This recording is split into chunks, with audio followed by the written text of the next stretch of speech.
Innovator Shivam મૌર્યએ તેમના સાથી ગુરપ્રીત અરોડા સાથે મળીને એન્જિનિયરિંગ અને આર્ટિફિશિયલ ઇન્ટેલિજન્સના અદ્ભુત સમન્વયથી એક એવી ઘોસ્ટ સાયકલ તૈયાર કરી છે કે જે ચાલક વગર રસ્તા ઉપર પોતાની જાતે દોડે છે।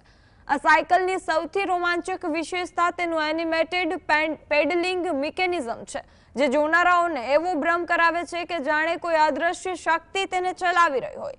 આ સ્માર્ટ સાયકલ ટ્રિપલ કંટ્રોલ મોડથી સજ્જ છે, જેમાં યુઝર તેને મોબાઈલ એપ, રિમોટ અથવા તો એડવાન્સ આર્ટિફિશિયલ ઇન્ટેલિજન્સ મેપિંગ દ્વારા સંપૂર્ણ ઓટોમેટિક ઓપરેટ કરી શકે છે।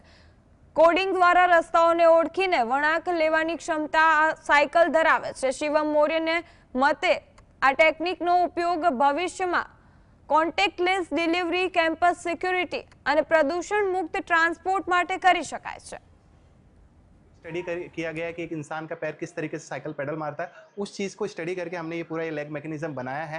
तो जब ये लेग मैकेनिज्म के साथ में रोड पे अपने आप चल रहा था, मीन्स कोई बैठा नहीं है, अपने आप चल रहा था, तो लोगों को ये लग रहा था कि कोई एक अदृश्य कोई शक्ति है जो इस गाड़ी को आगे चला रही है। एक तो कोई बैठा भी है तो उसकी बॉडी भी नहीं है, तो लोगों के अंदर ये जानने की जिज्ञासा और क्यूरियोसिटी थी। पहला तो आप इसको जो रिमोट से कर सकते हैं, आप इसके सारे फंक्शन को रिमोट से कंट्रोल कर सकते हैं। आप रिमोट से नहीं तो इसका एक एप्लीकेशन भी है जिसमें आप इसके सारे फंक्शन को फ़ोन से कंट्रोल कर सकते हैं।